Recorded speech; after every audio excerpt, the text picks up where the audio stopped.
bukan Istiqlal dan katedral yang ditakdirkan berdiri berhadapan dengan perbedaan namun tetap harmonis. Andai saja mereka memiliki nyawa, apa tidak mungkin mereka saling mencintai dan menghormati antara satu dan yang lainnya. Terima kasih. Salam. Assalamualaikum warahmatullahi wabarakatuh.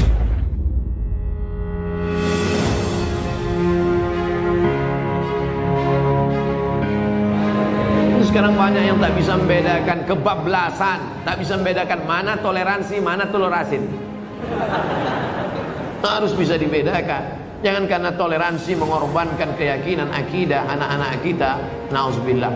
Dan orang-orang yang pernah di pesantren pun ketika menonton itu, ini bukan anak pesantren.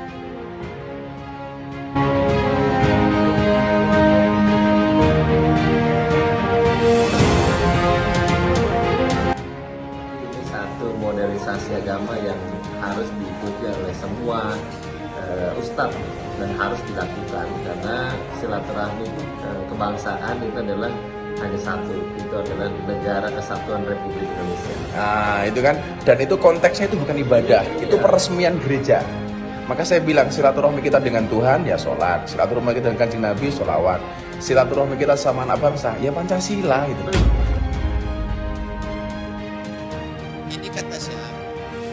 Kata manusia, saya ikut kata Nabi Muhammad Sallallahu Alaihi Wasallam.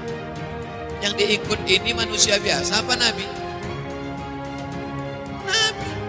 Nabi tidak mau masuk ke tempat kalau ada berhala.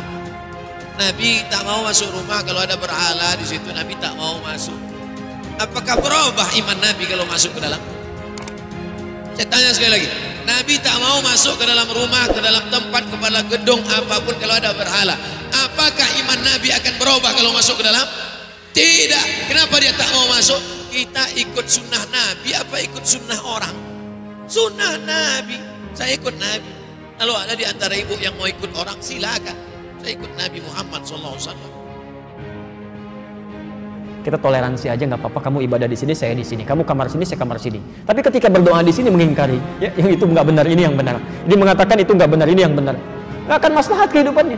Ya. Makanya kata Buya Hamka dulu, kata Buya Hamka, sesungguhnya orang-orang, maaf, yang terjebak dengan kemunafikan tingkat tinggi, yaitu orang yang hadir pada ya, ibadah agama umat lain. Itu hipokrit paling tinggi kata beliau.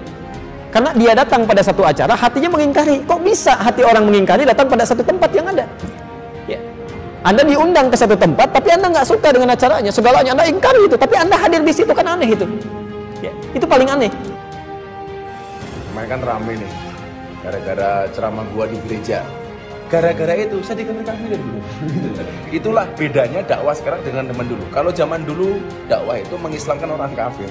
Kalau sekarang mengkafir-kafirkan orang Islam.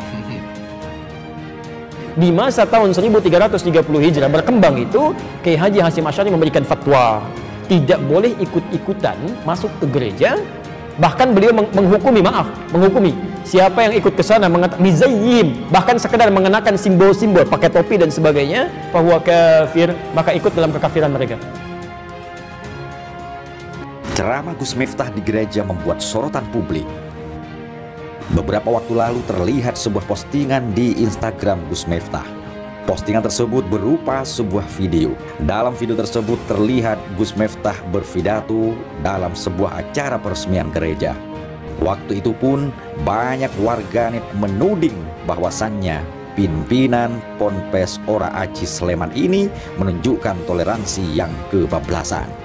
Sampai-sampai video yang diunggah olehnya viral dan ramai diperbincangkan. Tak lama setelah video itu diunggah, Gus Miftah pun mengunggah lagi sebuah video yang membenarkan dirinya soal ceramah di gereja tersebut. Dengan jelas Gus Miftah itu bukan dalam konteks ibadah, namun hanya sebatas peresmian gereja saja. Gus Miftah pun menjelaskan bahwasannya silaturahim tersebut adalah sebuah Pancasila. Ini satu modernisasi agama yang harus diikuti oleh semua ustadz dan harus dilakukan, karena silaturahmi kebangsaan itu adalah hanya satu, itu adalah Negara Kesatuan Republik Indonesia. Nah itu kan, dan itu konteksnya itu bukan ibadah, itu peresmian gereja. Maka saya bilang silaturahmi kita dengan Tuhan ya sholat, silaturahmi kita dengan Kanjeng Nabi sholawat, silaturahmi kita sama anak bangsa ya Pancasila itu. Ini sekarang banyak yang tak bisa membedakan kebablasan, tak bisa membedakan mana toleransi, mana toleransi. Harus bisa dibedakan. Jangan karena toleransi mengorbankan keyakinan akidah anak-anak kita, nauzubillah. Dan orang-orang yang pernah di pesantren pun ketika menonton itu, ini bukan anak pesantren. Ini kata siapa? Kata manusia. Saya ikut kata Nabi Muhammad Sallallahu Alaihi Wasallam. Yang diikut ini manusia biasa apa Nabi? Nabi tidak mau masuk ke tempat kalau ada berhala. Nabi tak mau masuk rumah kalau ada berhala di situ. Nabi tak mau masuk. Apakah berubah iman Nabi kalau masuk ke dalam? Saya tanya sekali lagi. Nabi tak mau masuk ke dalam rumah, ke dalam tempat, kepala gedung apapun kalau ada berhala. Apakah iman Nabi akan berubah kalau masuk ke dalam? Tidak. Kenapa dia tak mau masuk? Kita ikut sunnah Nabi apa ikut sunnah orang? Sunnah Nabi. Saya ikut Nabi. Kalau ada di antara ibu yang mau ikut orang, silakan. Saya ikut Nabi Muhammad SAW.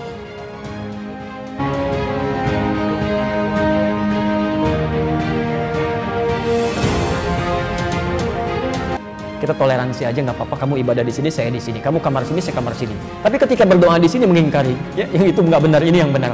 Dia mengatakan itu nggak benar, ini yang benar. Nggak akan maslahat kehidupannya. Ya. Makanya kata Buya Hamka dulu, kata Buya Hamka, sesungguhnya orang-orang, maaf, yang terjebak dengan kemunafikan tingkat tinggi, yaitu orang yang hadir pada ya, ibadah agama umat lain. Itu hipokrit paling tinggi kata beliau. Karena dia datang pada satu acara, hatinya mengingkari. Kok bisa hati orang mengingkari datang pada satu tempat yang ada? Ya. Anda diundang ke satu tempat, tapi Anda nggak suka dengan acaranya, segalanya Anda ingkari itu, tapi Anda hadir di situ, kan aneh itu. Ya. Itu paling aneh. Kita toleransi aja nggak apa-apa. Kamu ibadah di sini, saya di sini. Kamu kamar sini, saya kamar sini. Tapi ketika berdoa di sini mengingkari, ya yang itu nggak benar, ini yang benar. Dia mengatakan itu nggak benar, ini yang benar. Nggak akan maslahat kehidupannya. Ya. Makanya kata Buya Hamka dulu, kata Buya Hamka, sesungguhnya orang-orang, maaf, yang terjebak dengan kemunafikan tingkat tinggi, yaitu orang yang hadir pada ya, ibadah agama umat lain. Itu hipokrit paling tinggi kata beliau. Karena dia datang pada satu acara, hatinya mengingkari. Kok bisa hati orang mengingkari datang pada satu tempat yang ada? Ya. Anda diundang ke satu tempat, tapi Anda nggak suka dengan acaranya, segalanya Anda ingkari itu, tapi Anda hadir di situ, kan aneh itu. Ya. Itu paling aneh.